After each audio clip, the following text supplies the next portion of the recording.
मैं मानता हूं कि पहली बार किसी राज्य में अगर कोई पर्यटक घूमने के लिए गया तो इतना कायराना हमला किया गया और हम सभी कांग्रेसी इसकी कड़ी निंदा करते हैं। सरकार से मांग करते हैं कि जल्द से जल्द ये दोषी जो हैं इनको इसी तरीके से खुलेआम इनकी हत्या की जाए और खुलेआम इनको फांसी की सजा दी जाए। सरकार को अब जाग जाना चाहिए। बार बार ये लोग कहते थे एक के बदले 10 सर लाएंगे 10 सर लाएंगे। देश की जनता ने इनको चुनकर सरकार बनाने का मौका दिया, तीसरी बार इनकी सरकार है। कहाँ है वो एक के बदले 10 सर? जब जब देश पर विपत्ति आती है प्रधानमंत्री मोदी कभी जंगल में घूमने चले जाते हैं और कभी चले जाते हैं सऊदी अरब। हमारी सरकार इस पे तुरंत एक्शन ले। निंदा बहुत हुई, अब एक्शन का समय है। 32 के बदले अगर 32,000 नहीं आते तो जो हमारी दिव्यांगत आत्माएं उन्हें शांति नहीं मिलेगी। ये जो मिसाइलें, ये जो जितने रॉकेट्स, लॉन्चर्स, बॉम्ब, सेना है, ये दिखाने के लिए नहीं है 26 जनवरी और 15 अगस्त पर। इनको उपयोग में लाइए और पाकिस्तान पे अटैक करिए। जो हमारा कश्मीर का हिस्सा उन्होंने दबाया हुआ है उसको वापस लीजिए।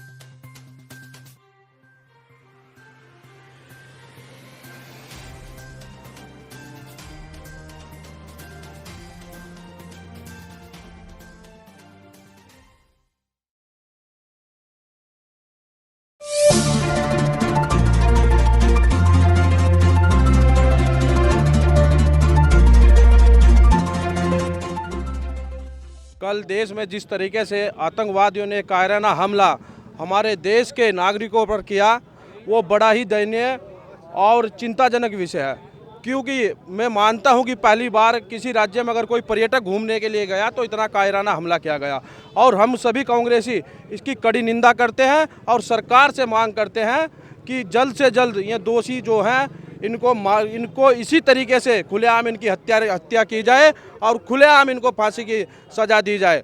वो भी जम्मू कश्मीर के लाल चौक पर इनको फांसी की सज़ा दी जानी चाहिए कि जिससे आने वाली नस्लें भी इनकी सुधरे, क्योंकि आतंकवादी का कोई धर्म कोई जाति नहीं होती। जिस तरीके से लगातार मीडिया में चल रहा है कि आतंकवाद की धर्म भी होता है, जाति भी होती है, मगर हम आज भी मानते हैं कि आतंकवाद का कोई धर्म और कोई जाति नहीं होती है।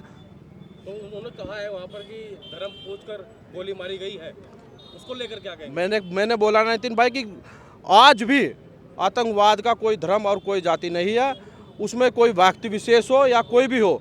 हमेशा आतंकवाद ने किसी धर्म और जात को लेकर टारगेट नहीं किया, मगर जितना दयनीय उन्होंने पूछ कर हत्या की गई, मैं इसकी कड़े शब्दों में निंदा करता हूं और सरकार से मांग करता हूं कि इन दोषियों को जल्द से जल्द सज़ा मिले और ऐसी सज़ा मिले कि भारत के इतिहास में आज तक कभी भी ऐसी आगे भविष्य में कोई ऐसी कायराना हरकत ना करे। कायरतापूर्ण है। बिल्कुल आपने कहा कि आतंकवाद का कोई धर्म नहीं। इंटेलिजेंस इनपुट क्यों नहीं मिला, क्यों इस तरह की घटना हुई? मैं बिल्कुल संदीप भाई आपकी बात से सहमत हूँ, क्योंकि इंटेलिजेंस बिल्कुल अपना काम नहीं कर रही है। इतना बड़ा सरकार के पास में अगर कोई इनपुट होता, बिल्कुल इंटेलिजेंस बिल्कुल फेलियर है। और दूसरी चीज़ ये भी है कि सरकार, आप जम्मू कश्मीर में धारा 370 भी हटाते हो, सारे काम करते हो, मगर जिस तरीके से वहाँ के हमारी केंद्र की सरकार ने बड़ा पर्यटन स्थल वो माना जाता है, टूरिस्ट वहाँ पर घूमने जा रहे हैं, अगर हमारे उत्तराखंड में भी कोई टूरिस्ट घूमने आता है, जैसे कि यात्रा चलेगी तो उनको भी सुरक्षा मुहैया कराई जाती है। क्या इतने बड़े हिल स्टेशन पर सरकार को सुरक्षा व्यवस्था ठीक ढंग से करनी चाहिए थी? क्या उस एरिया में पूरे में कहीं भी सुरक्षा जीरो थी?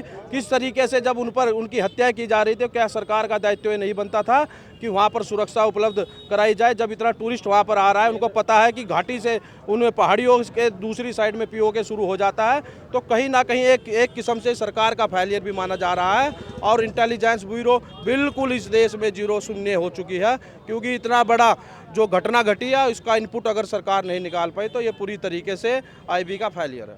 मैं ये कहूँगा कि पूर्ण रूप से, मेरा मानना है कि पूर्ण रूप से केंद्र सरकार की विफलता है और केंद्र सरकार सोई हुई है। इस केंद्र सरकार को अब जाग जाना चाहिए। बार बार ये लोग कहते थे एक के बदले 10 सर लाएंगे 10 सर लाएंगे।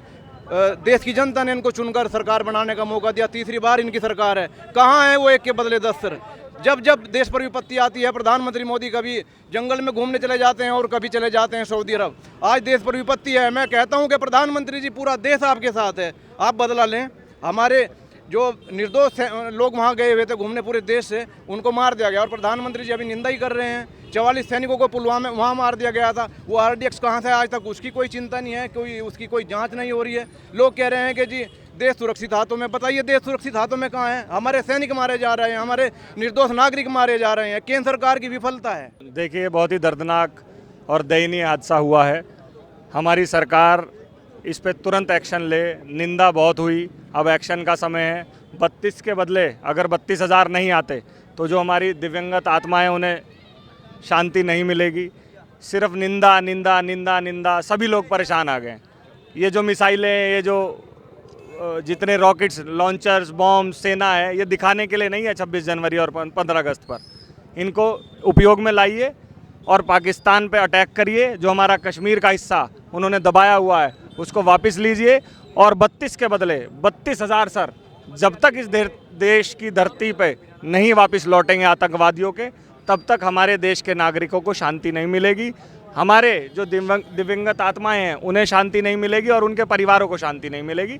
मेरा सरकार से सिर्फ एक ही अपील है, एक स्वर में पूरे हर एक हिंदुस्तानी की एक ही मांग है कि बदला लिया जाए और जितने भी ये टेररिस्ट अटैकर्स या ग्रुप्स हैं इनको डिस्ट्रॉय करा जाए। फेलियर मानते हैं? देखिए, फेलियर किसका है किसका नहीं, इसकी हम बाद में समीक्षा कर सकते हैं। इस टाइम सिर्फ और सिर्फ बदला और ये जो जुमलेबाजी है इसको ख़त्म कर सरकार का अब एक्शन देखने का समय है।